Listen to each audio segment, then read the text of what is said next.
everyone, and welcome to the With Love Nyasha podcast.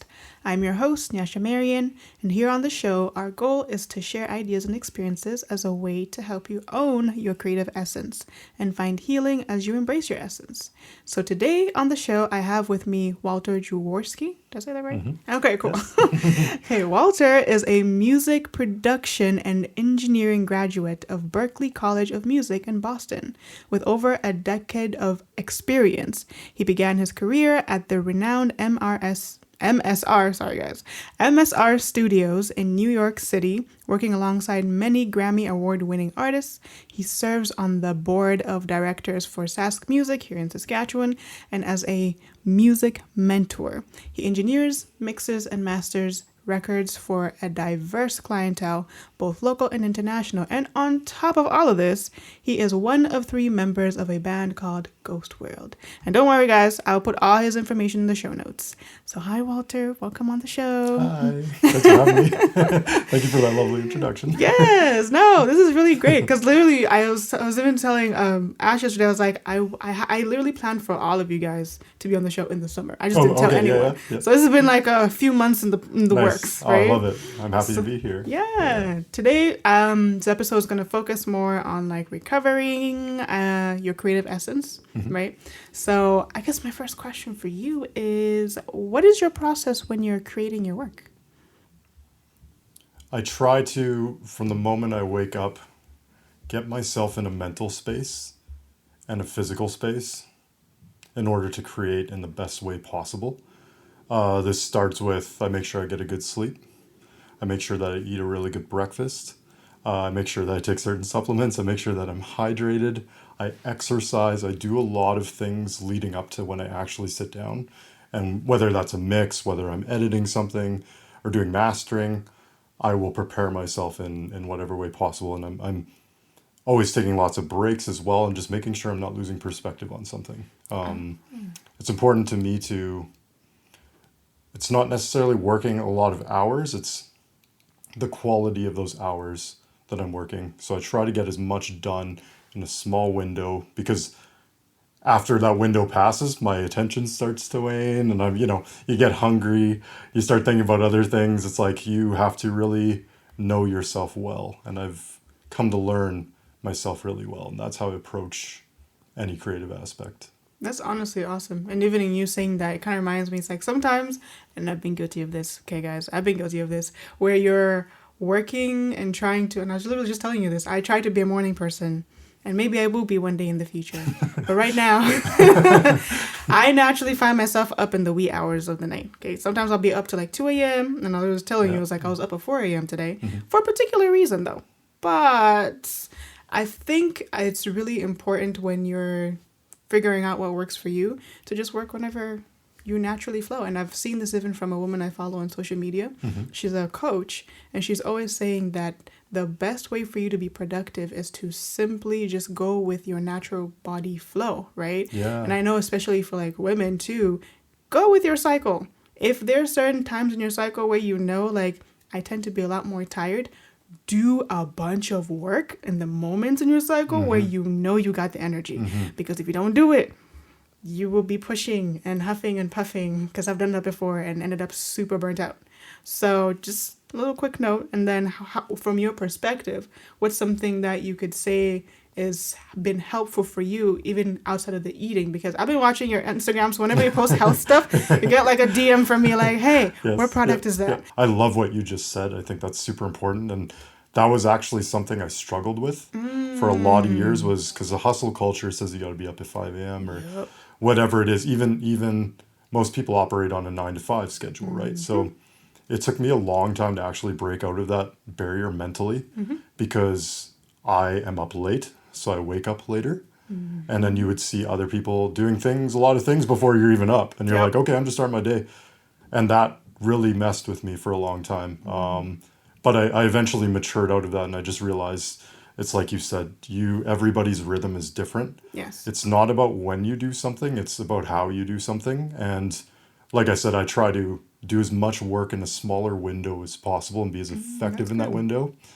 Because, we've been led to believe that 8 hours of work a day is the optimal way for society to function, and it's just not. Nobody has the attention span. Nobody has the energy. Even if you're taking really exceptional care of yourself, like doing 8 hours is not easy. It can be done, and there's times when you have to push Yes. and you need to get something done, but doing that long term is just, I don't think it's sustainable. Yes. And I speak from my own experience. I've had Yeah. lots of different jobs outside of what I do now. So I've experienced that. And yeah, I came to really know myself and trust myself that I can get what needs to be done in my timeline. And it's always worked for me now. So Honestly. yeah. Yeah. And I think that's a really big thing too, because even when I transitioned out of like working, I guess 8 to 5, people say 9 to 5, but some people work 8 to 5. That was my schedule before. And if you work 8 to 5, please don't take this as like a knock to what Oh, you're no, definitely doing not, or like no. negative, but just understand that if you are someone who wants to transition out of that into a different area where maybe your schedule is now 11 to 7, or maybe it is now more flexible because you work as a freelancer, whatever the case, you need to make sure that you are working within your windows. But the other thing I will say too is when I transitioned, the big thing for me that I struggled with was being okay with knowing that my schedule was different.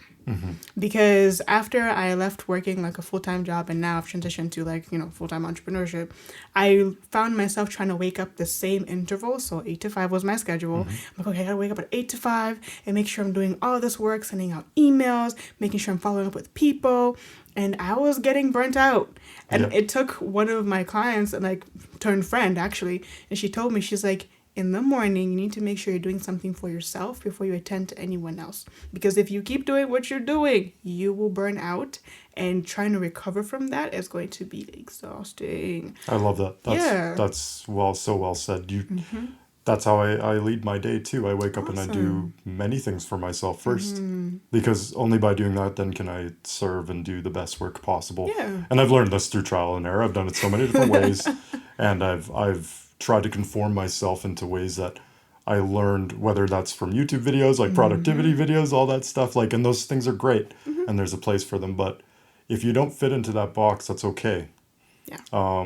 Understand that's fully okay, and you'll find your rhythm. And when you let go of those ideas of what you need to be, and just kind of pay attention to what your body's telling you, what does your spirit tell you, what does your mind tell you, you'll get in the direction that you need to go a lot faster. And that's just through trial and error. You'll probably pick up on that. And I think that's even a big thing too, because when you're operating in certain spaces, whether, studio for you, for me, it's my laptop and writing. Other people, it's generally just trying to balance working in the corporate world or whatever field and doing freelance, because some people do both, right? I tried that. It wasn't working for me.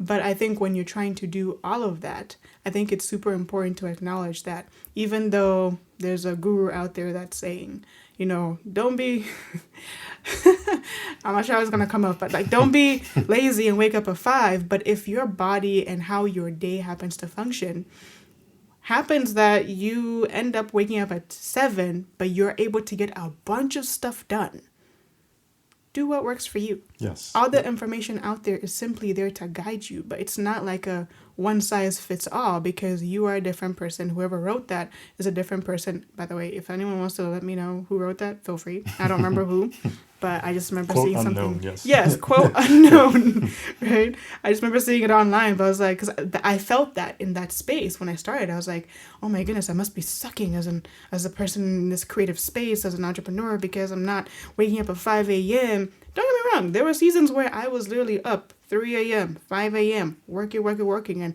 was done at 1 p.m. But again, that's where the listening to your body, listening to your spirit comes in, because then if you're in a season where you're, let's say, harvesting, right? The energy you need for that is way different from the energy you need when you're in the season of just like planting stuff, So it's good to just check on, see what season you're in too. Just be paying attention, because you end up finding out either later what season you're in, or if you're being very in tune with yourself and just even with like your spirit, you usually get a good sense. So I love the seasons thing, and it's what you touched on there too. It's, you have to sit and be quiet with yourself and hear what stories you're telling yourself about yourself, because that takes a lot of energy to do that. And when Oh, you get caught wow. in negative spirals, whether that was your own idea to begin with or you learned it Mm-hmm. from a video or a Yeah. book or something, and again, I'm not saying these things are bad. They're No. just not for, they don't have to be for everybody. Yes. I'm talking about an individualization, and I think that's such an awesome thing to discover what those stories you're telling yourself are and pull yourself out of those loops, because those loops, they can last years. Mm-hmm. If you are in a negative loop about yourself or what you're capable of or the limitations that you're putting on yourself, Yeah. you get stuck and you don't make a lot of progress. And if you truly want to be productive, in my opinion, it's Mm-hmm. like figure out what those stories are on loop in your head, and figure out how to pull yourself out of those and start telling yourself different stories. That's good. Because from that, you'll create a different outcome and your direction in life will change. And that's how you become more of a creator role rather than sitting in a victim role. And I think that's such a huge part because even when the podcast we talk about owning your creative essence, it's not just like, and I've said this in other episodes, let me say it again. When I talk about creative essence, don't think that just because you're chefing it up in the kitchen and making the greatest meal, the greatest meal as a mom or just for yourself or just, for your family because you like doing that, oh, because, I'm not getting recognition for it, I'm not the best person in the world. Creative essence and owning it is just really embracing the creator in you, like Walter's saying. Like that's really where your real identity is. And please do not misunderstand me. I'm not saying your identity does not exist outside of it, but I feel like it's the root. Because naturally you might find yourself just randomly wanting to create a song, or you get an idea of redesigning your space in a way that just looks beautiful for you. Those little moments of inspiration are your creative essence coming up to help make things better and more beautiful for you so you can show up as bright and as wonderful as possible. You know what I'm saying? Mm-hmm. So, I like, love that. yeah, like Yeah. legit. It is how you show up. I mean, it's how you show up for yourself and for others too. Because how you show up has a huge ripple effect Yes. on what the outcome of any situation is. So if you don't show up in your best way, you miss out on opportunities. You miss out on people that you can meet. It's just having a curious mind and being engaged with the moments and being present and being okay with how things go too. I think a lot of going back to the expectations we might have in our head about how something is supposed to go. Yep. Often that doesn't get met. Sometimes it does, and that's Yeah. wonderful. But when it doesn't, it's an opportunity to learn because you're actually being taken out of your normal looping pattern and learning something new. And that's when you break into new patterns and actual progress happens. I really like that. Because then, so now my question now for you is, in the span of all your years in your space, right? Have you ever experienced burnout and how did you recover from that? Let's start there. Yes. So it was about 2 years ago now. And what happened was I was working at a different job, and I got injured on the job, Oh, and I had a disc bulge in my spine, which if anybody's wow. been through that, that is not fun. It's That a does lot of pain. not sound pleasant. It's not fun. You can end up getting surgery for it. That wasn't the route that I wanted to explore. So, and then on top of that, bad things tend to happen in threes. So, because I was injured, I ended up having to lose a lot of work because I couldn't actually tolerate sitting for more than Oh, 5 minutes wow. because the pain was so severe. So I was mostly just laying in bed and on the floor a lot of the time, Dang. which gave me a lot of time to contemplate things. So it was Yeah. really a gift in retrospect. And then the last thing that happened was I started getting gallbladder attacks. So Wow. again, if anybody's had that, it feels like you're dying. Like it's Oh. the worst stomach pain. It's like in your upper right side, under your right pec. That's where the gallbladder is. And it's so painful. And I was ready to call an ambulance. I just didn't know what was going on. And then thankfully it subsided. The next day, I reached out to a friend who was in the health space, and he was able to guide me and help me a lot at the time to understand what happened and how to fix it. So I went through a whole period where I was in a lot of pain. I had a mortality crisis, and I lost a lot of work because of it. Yeah. And then I started to question myself and question where I was and what I was doing. Because when you have a mortality crisis, it's probably one of the most intense things, but Yes. it's also where you learn the most about yourself. what you're capable of, and what you can pull yourself out of if you so choose to. So I found that within myself, and it brought me to a place where I was able to heal that. I healed my gallbladder. I kept my organ, because that's typically you would get surgery for this. It's a 1 hour surgery. They just take it out and then you don't have that organ anymore. But yeah. And and that's a path that a lot of people can take, but I chose not to go that route. Yeah. And I found alternative ways of doing it. So I did this crazy flush. And I got these gallstones out. I saw them, Oh, which was wow. which was intense. It was like, wow, okay, and when I did this, the wildest thing happened, because I had that intense back pain. As soon as I got that out of my body, that back pain went away the next day. It was gone, and that Wow. back pain had been with me for 4 months, debilitating 4 months. It was gone. So it was like pulling a plug on a drain, and what happened to me, I lost 60 pounds. Pretty rapidly, in a healthy way too. I didn't deprive myself, nothing like that. It was just, it was like, yeah, you unplug something, and everything from there just started to flow. I healed rapidly. I've always been into working out. I love going to the gym. I've been lifting weights since I was 16 years old. I'm 32 now.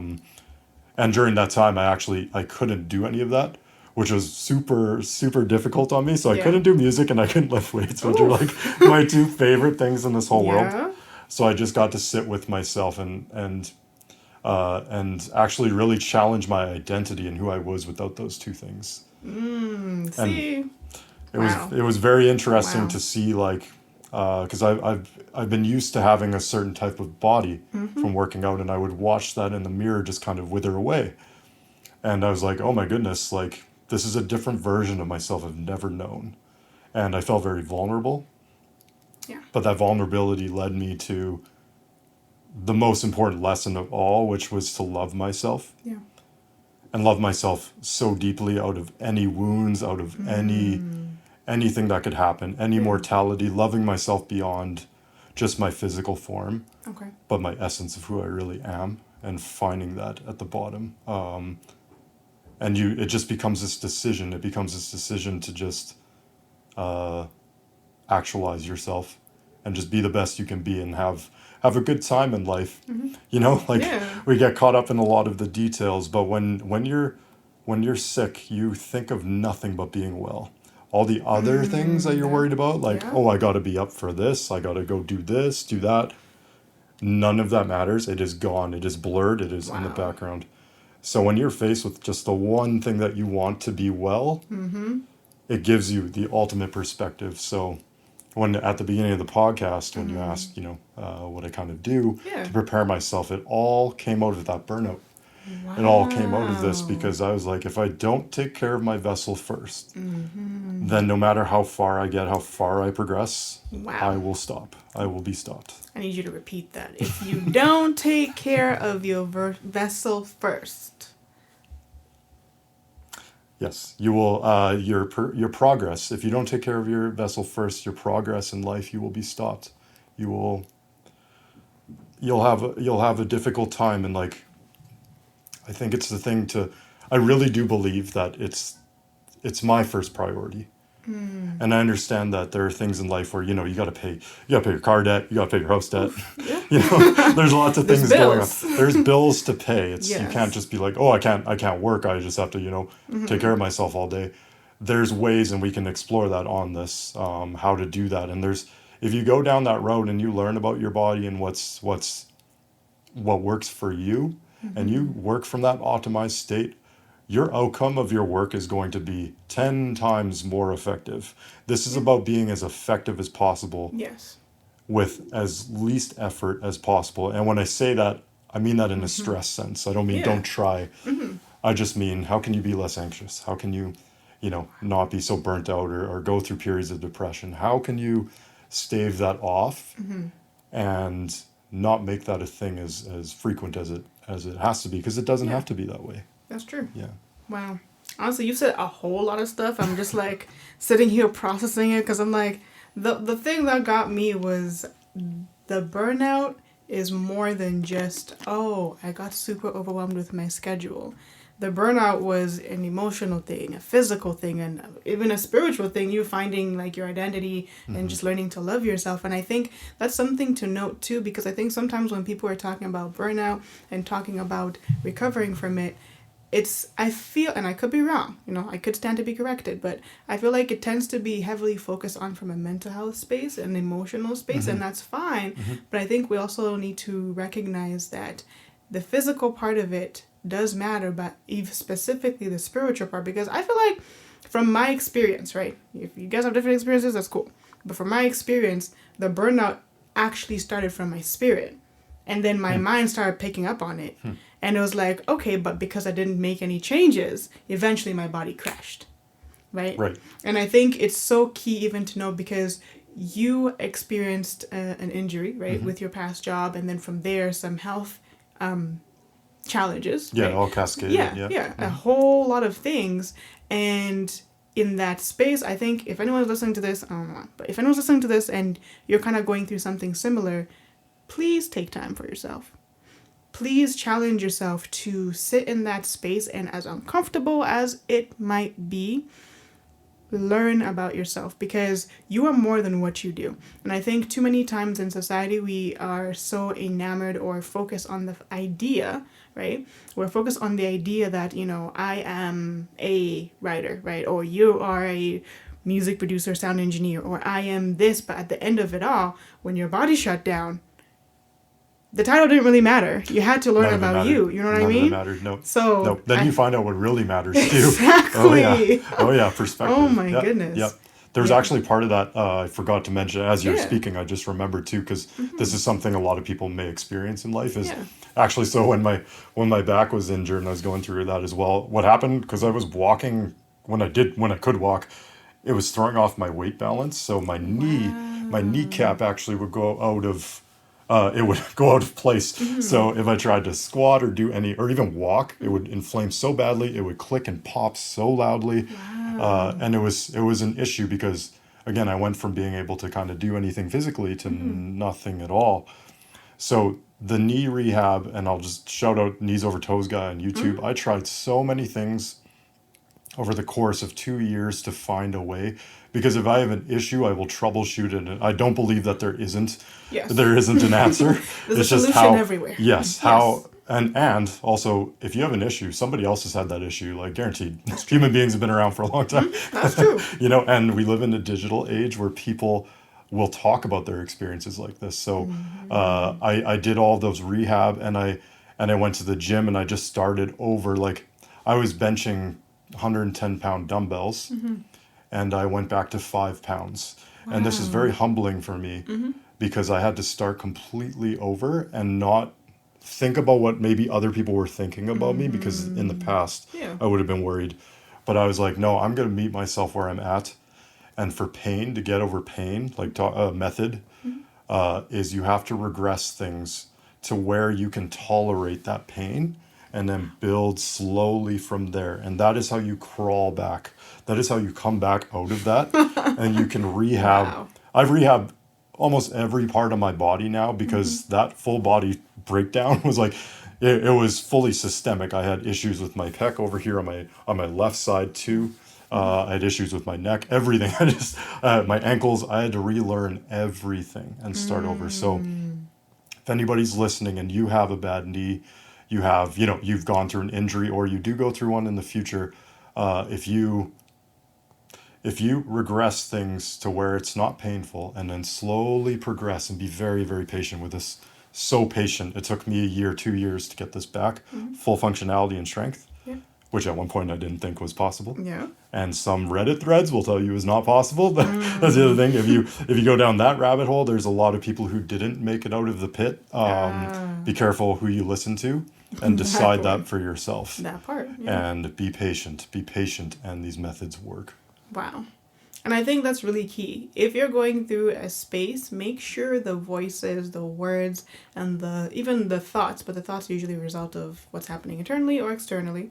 But if you're going through that make sure like the things you're listening to, I don't care if it's a movie or a show, but make sure that whatever you're listening to is positively feeding you in the space that you're at. Because I have seasons. There's seasons where I'll be watching like, action movies, and then there's seasons where I completely cut them out. Not because I don't like action movies, I do. But in certain seasons I notice that I need more mental stimulation. So because I study everything I watch more like there's a show called Home Edit on Netflix. It's like a home organization show, right? Okay. Love that show because I learned so much, and after watching it I got inspired to reorganize my whole space. And in addition to that, as they were talking, my mind was able to like capture their information and just help me restructure some things in my business, right? And I was like, wow. And I'm just a person who like I could be watching something and I'm studying it for other things, but it looks like I'm just watching TV leisurely, but I'm not. You know what I'm saying? That's great. So in whatever sphere that you're in, if you're a listener listening to this, I just want to encourage you, like, meet yourself in the space in the season that you're at. I love what you said. That's the way I would actually encapsulate that. It would be mental diet. Oh, that's And good. you think about the food that you're eating. What about the information that you're consuming? That part right there. Everybody knows about a diet. Everybody intuitively knows what they need to eat to feel good. Your body gives you all the mechanisms and the feedback that you would need. Your mind does too. If you're feeling anxious and depressed and that is not your normal state, question what information are you taking in. There's a quote, or not a quote. It's we take in more information in 24 hours than our ancestors 100 years ago would take in for a full lifetime. Wow. That's how much information we're consuming on a daily basis. We're not built for this. We're not meant to take in that amount. So we do have to control that. And I think it's up to each one of us because nobody will do that for you. Nobody's going to pull you off your phone. No. Nobody's gonna, maybe if you have an animal that wants to be walked or so, they'll remind you to be present, but you kind of have to pull yourself out of this because we live in a world of algorithms. We live in a world where social media is so huge. All these apps are so huge, and they're all engineered to keep you on the app. Yep. And I get it, it's a business thing. Yes. But you have to realize that if something is free, nothing is free. Your attention is what you're giving away. So if you choose to give your attention to certain things, and your outcome starts to be undesirable to you, go back and sit quietly and see where your attention is going. Yeah. Yeah, where your attention flows and your energy goes, like that's what you will manifest. That is facts. Because I found not this year, but a few years ago, maybe it was last year, but I was following all these like self-help accounts, and it was great, and they helped me in that season. But in this space, I don't know why seeing them just became a bit irritating for me, because in the space where I was watching, listening, studying, and doing my own research, I was like, oh, this is so great information. But like you said, I think it's good to look at your diet. But the other thing that came to mind when you were talking is like, what about if you made yourself your own holistic diet? Like, yeah, some people do like a Mediterranean diet. Some people are doing pescatarian. Some people are doing vegan. I did vegan at some point, and if it works for them, that's beautiful. But again, it's not a one size fits all. And we're back to this. Yeah. Figure out what works for you. So that's, well said. And figuring out what works for you is a long process. It's a decade-long process, if not more. It's a lifelong process. Yeah. And the human body and mind is so dynamic. You can be a certain way. You can feel a certain way from eating a certain food for like a 3-year span, and all of a sudden it will change. So, with the vegan diet or carnivore diet, that we're talking extreme ends of the spectrum. Yeah. There are people who have left that diet because it worked for a little bit and then their body changed and it's no longer what works. So adapt and be open and just know that life is dynamic, and that's what's so beautiful about life is because you get to experience so many different things. Yes. And what a gift to just be able to experience yourself and learn about yourself in so many different ways. Through diet, through physical, everything. That's what life is always unfolding that way, and it's not something to worry about that change is coming, because change is inevitable. It's like the way I think about it is cool. I get to experience something new. Yeah. I get to experience a new part of myself and learn more about myself, and through that self-discovery, I will learn how to love myself deeper. Yes. And in doing so, love the world more and the ones around me. See, and that's the thing. That's something I've been learning too, because like sometimes I'll be talking to God sometimes and I'll be like, I don't understand something. I don't This is not like exactly how the convo went. Let me just put that disclaimer out there. But most of my conversations are, I don't understand this. What do you mean? And there was a day I will never forget it, and the response I got was, you're the one creating your life right now. And this is before I fully understood what it meant to be a creator in myself, right? Mm-hmm. Because how I understood it was, he's creator and that's super great. But, the focus is all on him and all of that. And he sat me down and said, no, focus isn't only on me, because you're the one creating your life. So you need to understand you. And on top of that, it's great that, you create in these spaces, artistic, music, writing, that's amazing. But the thing is, you focus so much of your creative energy over there, but you're missing the little moments in your daily life where you get to create the, like, joy. You know what I'm saying? Mm-hmm. Wake up in the morning like, oh, I gotta go to my next appointment. I gotta do this. And yes, I've transitioned a little bit better than that. But I'm just saying, like, don't miss the moments where you could be just sitting somewhere looking at the sky and it's like, oh, that's beautiful. Mm-hmm. And then in that moment, you're like, oh, snap, I have something. Don't rush. I am sure wherever it is that you have got to go, whether it's virtual or in person, embrace that moment just for a few more seconds, and then transition. You know what I'm saying? So. You're familiar with Conversations with God, the books? Oh, yeah, I started reading that actually. Oh, the best. Yes. Oh my goodness. I'm learning so much. much. And I'm just like, because at first when I started it, I was like, oh my goodness, is this accurate? And I felt just the leading, like, yeah, I'm going to show you. When you read those questions and answers, you feel the truth in those words. And it's, not to get crazy esoteric here, but yeah. We're as creators, God, we're a part of God. How could you be separate from the thing that created all? You would be a part of that. Yeah. And we're all parts of a greater whole. Yeah. And you have so much creative power in this life. And as a human being in this incarnation, this is my answer that came to me when I was in the depths of that burnout was. Yeah. Self-love it is everything. It is the source in which all is created is from love. Yeah. And because you are part of that great universe of God, whatever you want to call it, whatever name,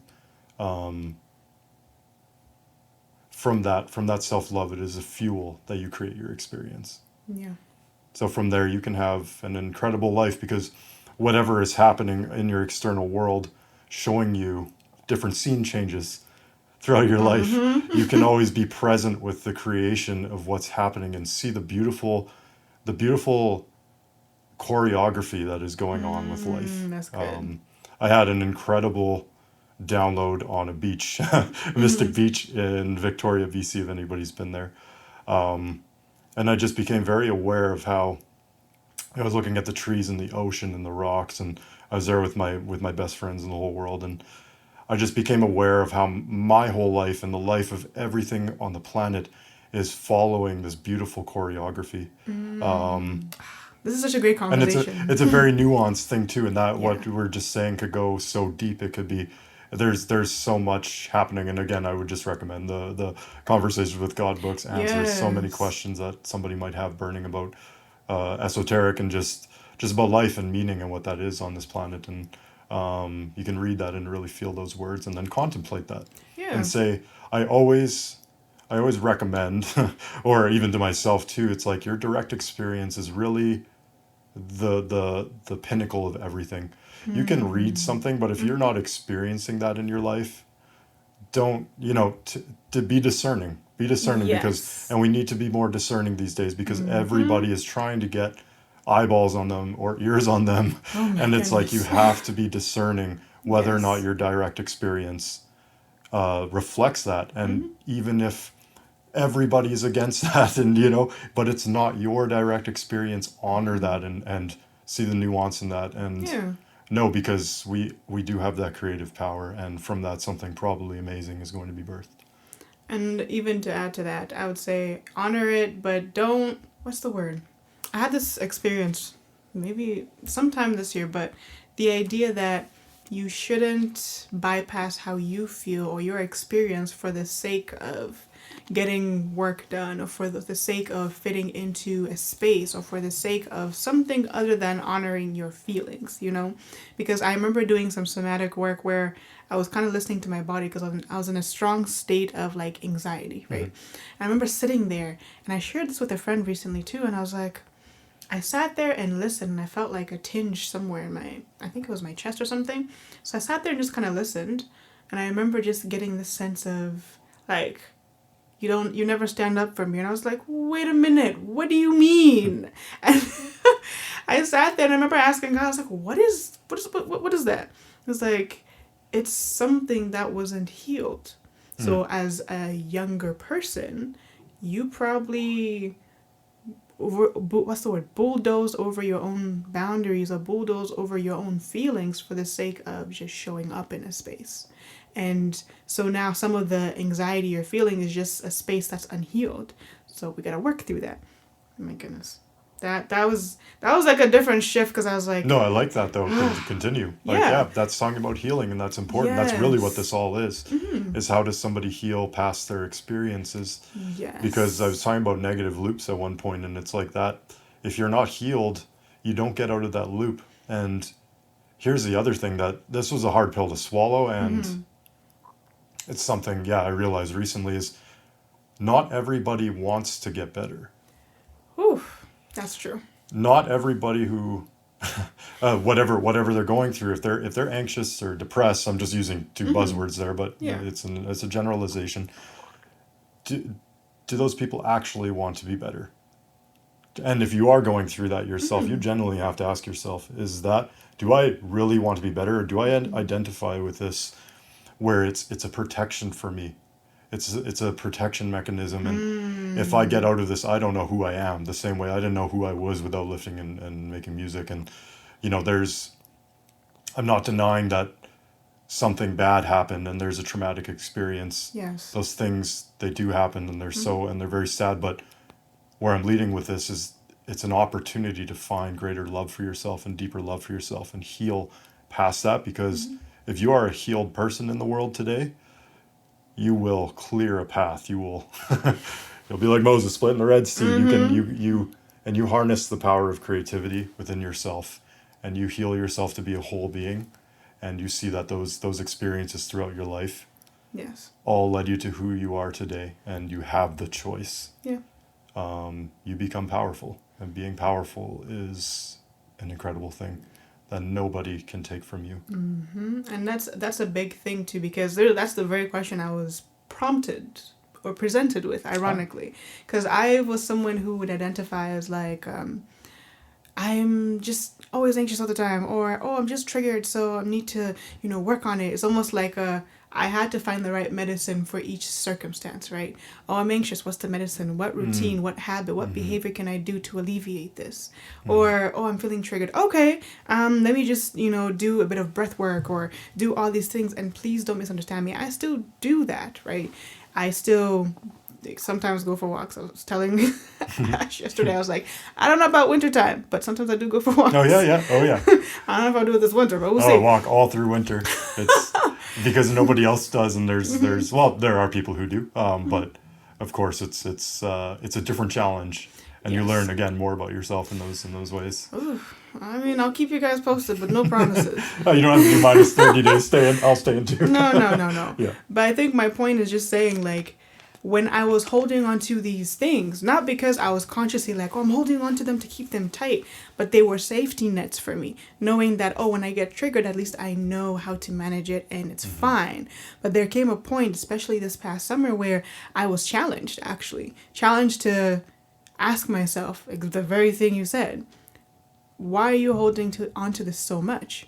And there actually came a point during the whole process where I had been doing the orienting, where if you're in a fight or flight survival mode, you're doing the thing that works for you, whether it's going in nature or just taking a pause. For me, I like sitting in silence, right? So I was doing all of that, and then I had a moment literally where I was like, it's gone. Like, everything is gone and I don't know what to do with myself. It's almost like someone's ripped off whatever blankets and things I was holding on to. I was like, oh my goodness, this feels foreign. And I remember God just being like, yes. yeah, but now you're a blank canvas and I can work with this. Right. And it made me Beautiful. so uncomfortable because I'm like, but at least if I had like, a bit of color, have maybe like some gesso, like to help change like I don't know, I don't remember what gesso is used for, forgive me, my fine art people. But like having all these things to make it more colorful and vibrant, but it's like in each season, you may be presented with the opportunity, let me say that, presented with the opportunity to be a blank canvas, meaning, yes, you have plans. Yes, you have all these things that you want to do. And please do your research, whatever you need to do. I say this all the time. If you want to plan, you want to do something, you see yourself going somewhere, plan, prepare, all of that. But are you going to allow yourself the space to just show up however it is you show up in the day and not condemn yourself if, for whatever reason, you end up exhibiting a past behavior? Because outside of that space, I remember getting triggered one time. I was like, oh my goodness, I thought we were past this blank canvas. And I was like, but it's a process. Yes, a Like, lifelong process. Yeah. yeah. And that was a wake-up call, I'm not gonna lie, because I was like, they lied to me. They said healing, you just heal. And I was the person who was looking for like once you heal, it's over. But Right. no. Yes. No. Yeah. Oh no, you get pulled back many, many times Oh, because you yeah. get tested. Because you have to know if that's actually really true. Because you can wake up and have a good day, but then if you have who are you on a bad day? That part. So when you get tested like that, you actually get to see, have I healed? And do I actually truly, deeply love myself in all of the different versions that I am? Oh, that's good. Because when you get pulled into that test, it's intense, and but it's a good thing. It is Yes. revealing the cracks in the pavement, and from there you can fix those cracks. And it is a lifelong process, like you said.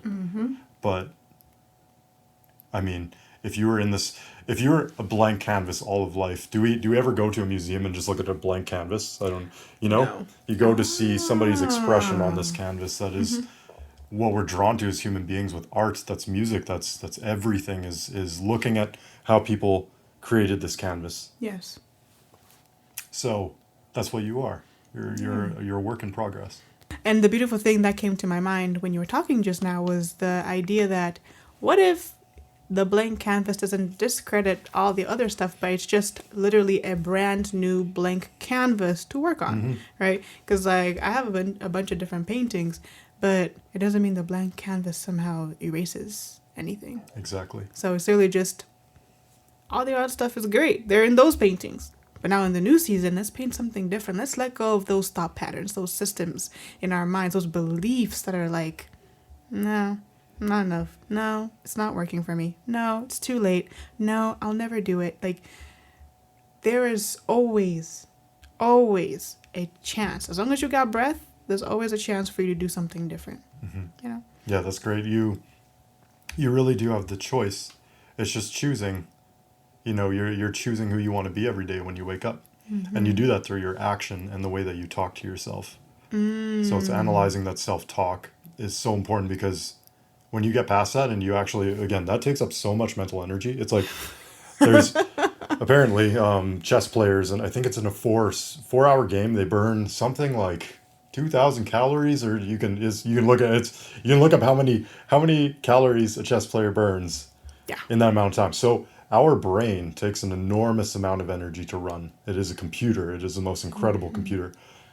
And if you're running on negative loops and self-talk, how are you using that computer? It's like having this laptop in front of us full of viruses. That's exactly what I was thinking. When it has the viruses, what do? We get antivirus software, and we make it faster. We get rid of those viruses, and then it can work again. So how bogged down are you?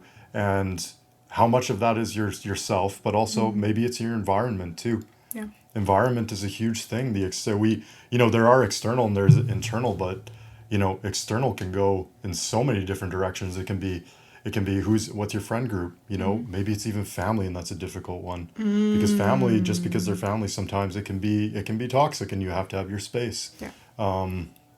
What are you eating? Do you have food allergies? Are you deficient in vitamins? Like, there's certain do you like this is super deep, but like it's like with vitamin B, do you have a methylation gene that makes it so you can absorb and utilize vitamin B to generate energy? What? So therefore you're Wow. more anxious because you're not actually absorbing and utilizing certain vitamins because of genetic mutations, and we all have them. You can you can check for them, you can learn about them. It's not the cheapest thing, but it is a huge cheat code. There's so many ways to slice this pie, and it's so endlessly fascinating how to optimize oneself. Yes. By putting your energy into that, you actually it's hard to be on a negative loop because you're just so curious. You're like, Yes. what little piece can I try next? I think we've talked about this before. I love cold plunging. Yes, yes. Yeah. Okay, I don't have a cold plunge, but I started doing cold showers, and I noticed a huge difference. Awesome. And it was really great, but I need to get back to being consistent because It's really, so the consistency with any of these things is like where you really get the bread and butter. Everything exists on a parabolic like bell curve. Yeah. So let's say, you're 6 months into cold plunging daily or a few times a week. You actually won't reap certain benefits until like 6 months in or whatever, and it will stay elevated. And then sometimes with certain things, you come down because what goes up must come down. Yes. And then you restart the cycle. Everything moves like that. So That's cool. it's like a heartbeat, the heartbeat rhythm. If you look at it on a heart monitor, it's up and Yeah. down. So with cold plunging in particular, like I've done about 100 now, and like you and I've gotten it down to about 1 degree Celsius, which is like there's like ice forming, and it's like, ooh, it's mentally challenging, but Yes. after you do that for like 3 minutes, you have superhuman cognition. You are like, your healing, your recovery, your cognition, your mental state, everything. If I'm having a bad day and I can't make a decision on something and I'm anxious, I will get in the cold plunge because it cools you down by nature. When you're too hot with your thoughts, when you're too yang, it will make you more yin. It will bring you down, and then you can actually focus and make decisions. So, talk about an incredible tool that's come into my life, and that I've been utilizing and really seeing the benefits from. Okay.